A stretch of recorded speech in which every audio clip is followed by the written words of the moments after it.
Hello everybody and welcome to Retro Gamer Ranting. This is episode 9 and I am your host Twitch, and welcome to this special Thanksgiving episode. I figured, hey, it's Thanksgiving, so I'm going to do a nice, wonderful top 5 list. I love doing top 5 lists. I haven't done enough of them, I don't think, because top 10's too much and top 4 just ain't enough. So anyway, a top 5 list of the things I'm most grateful for in the world of gaming ever, in no particular order. But first, before I get to that, a couple of other things, some more news for you. I'm sorry this audio blog is a little late in the month, getting kind of close to Thanksgiving, like I said. I did do a couple other blogs on my IGN. I'm going to put a link to it. Most important one I did, one blog I did was an anti-zombie team blog, which is kind of cool. It was mostly because I got tagged on my IGN to do so by Link is my homie, I think. Awesome guy, by the way.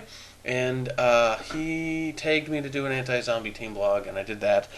Second one was another written blog that I did about reaching 200 follower milestone on my IGN. So leave a link to that. So definitely go check it out. If you're reading this or listening to this on my IGN, then that means all you have to do is just check the one before that. So, and I'll just leave a link on the description for anyone who's listening to this on YouTube. I don't know, just a lot of emotion poured out. I don't know why, but it's a good little blog. And I didn't do an audio blog for it because I didn't feel like it would mean as much. So I wrote it down, it just flowed. And next thing, I am on Twitter now. If you want to follow me on Twitter, which definitely ain't going to replace my IGN because I love that community, it's just something I did out of not really randomness. I kind of did it because of Craig Harris from IGN, and he left IGN.com this month, and I was quite saddened by that, and I wanted to stalk him and follow him and find out where he's going from here.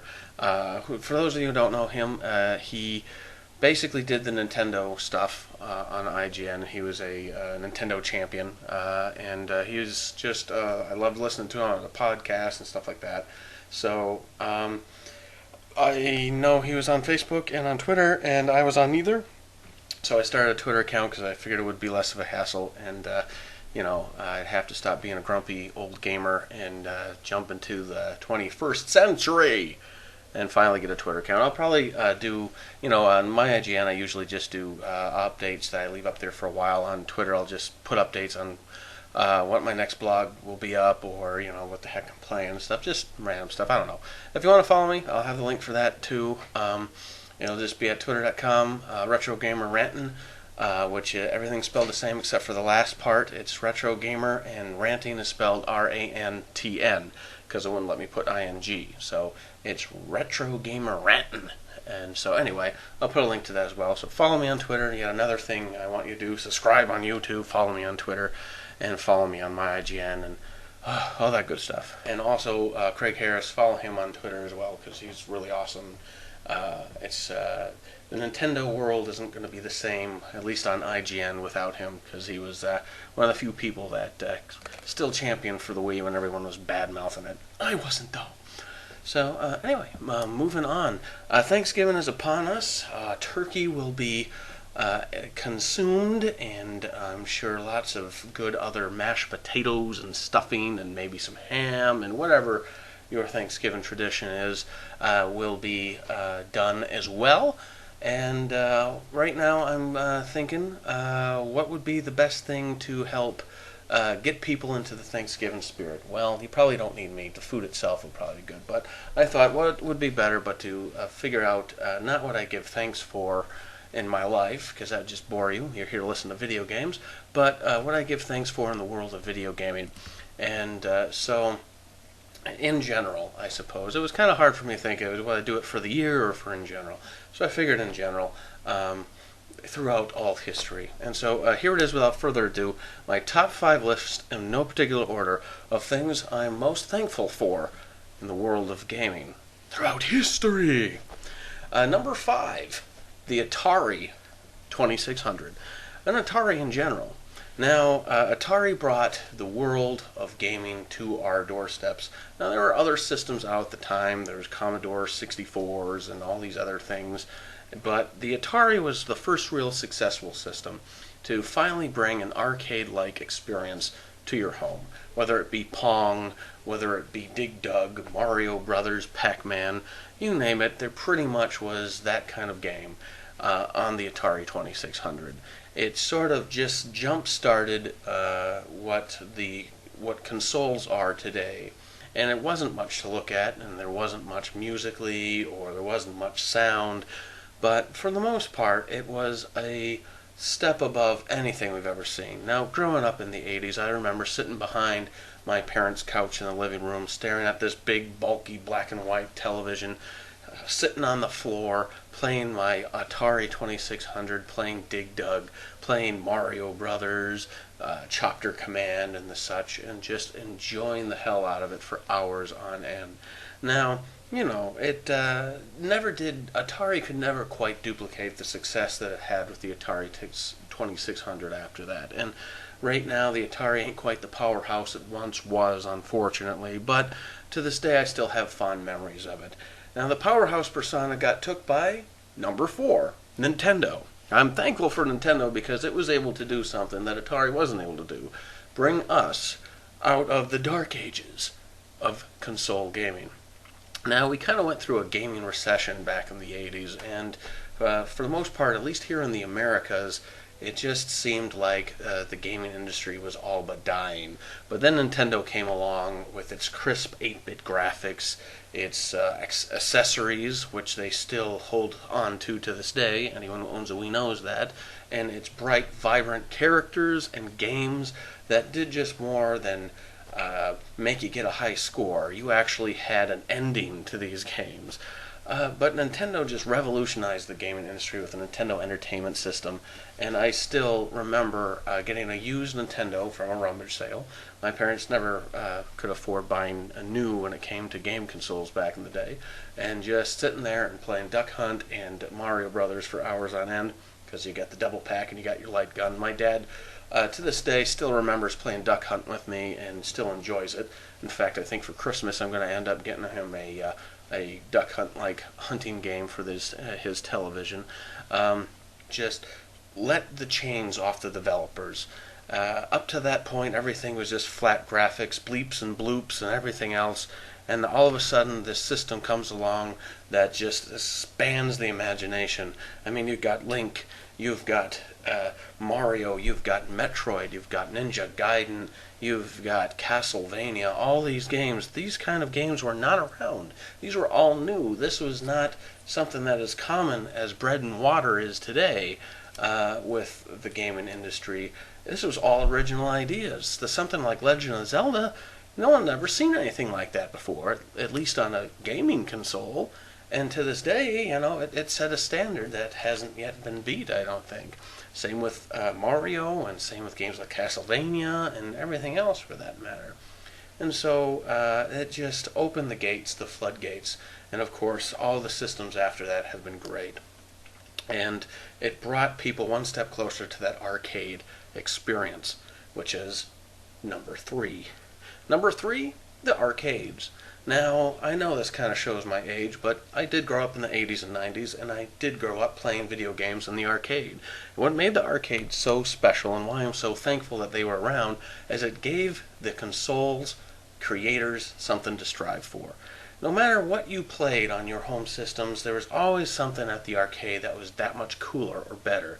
Yeah, you had ports of games like Street Fighter 2 over on your Super Nintendo and your Genesis, but it came right down to it. Nothing beat the actual experience of going to an arcade, playing games like Ridge Racer, Mortal Kombat, playing all these games like Street Fighter 2, House of the Dead, you name it.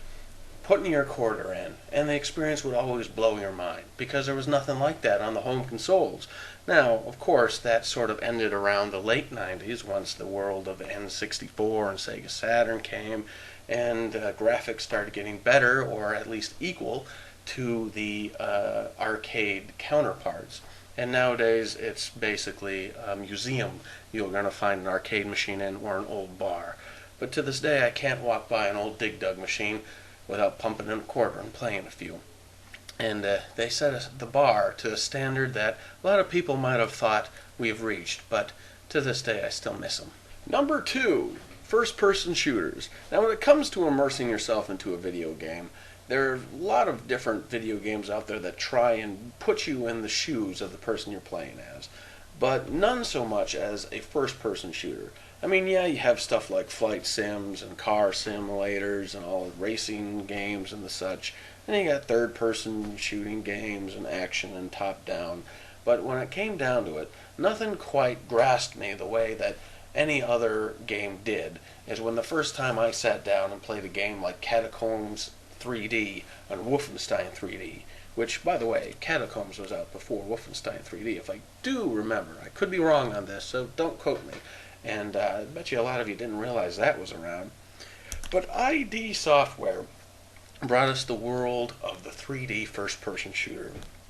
And for once, you were a soldier. You were in a Nazi war camp, and you were killing Nazis and killing Adolf Hitler, and it just was an experience that completely blew everyone's mind. And from there, it just went on. Think games like Doom and Duke Nukem 3D, Half-Life, Half-Life 2, Unreal Tournament, of course, the Call of Duty games, Medal of Honor games, Halo, you name it, and the wonderful GoldenEye. But the thing is, I'm thankful for first-person shooter games because it's one of those few games that can still totally immerse me in its world. It can get my adrenaline running, it can just get my blood pumping and flowing, and there's just not really any other game out there that does it to me. And it's a great way of relieving stress at the end of a tough day. Just go home, pump in your favorite first-person shooter video game, blow away some faceless bad guys, if anything, and then you're pretty much good. But I know a lot of people think it would be kind of odd to be thankful that first-person shooter games exist, but they're one of my favorite kind of genres, so I had to put it out there. And number 1, PC gaming. Now, I know this is kind of weird, and again, this is in no particular order. I very well could have put Nintendo as number 1 as well. But PC gaming is one of those lost arts. One of those kind of things that people forget about because we live in a console world nowadays. I grew up being a PC gamer when it wasn't cool to be a PC gamer, and, well, it's not cool to be a PC gamer now either. I grew up playing them in the late 80s and the 90s. And I grew up in games like Jazz Jack Rabbit, Bio Menace, and Halloween Harry. I mean, people don't know these games. Commander Keen? Come on, seriously. You gotta look these things up. These PC had graphics beyond what the consoles were doing at the time. It had online play way before, long before people who were playing games on a console even knew what that was. And to this day, I still think an online experience on a PC is leaps and bounds better than playing it on a console system. We owe a lot to the PC, but we never give it credit for it. We mostly give credit to Nintendo and the Xbox and the PlayStation, but if it wasn't for the PC, there never would have been many innovations to help make what these wonderful games are today. And so, I tip my hat to you. Anyway, that's my top 5 list. Leave a comment about what you're thankful for in the world of gaming. I'd love to hear from you. And as always, I want to hear other comments. Follow me on Twitter, follow me on my IGN, subscribe to me on YouTube if you like. I love every one of the comments. I've just been taken back by how grateful everyone is that I am in the my IGN community. And I'm going to keep doing these audio blogs. Probably going to do maybe 2 more before the end of the season. I'll have my GoldenEye review up next, and then after that 1 more, and I'll take a hiatus for December. But as always, till next time, game fans, keep playing. This is Twitch, and happy Thanksgiving.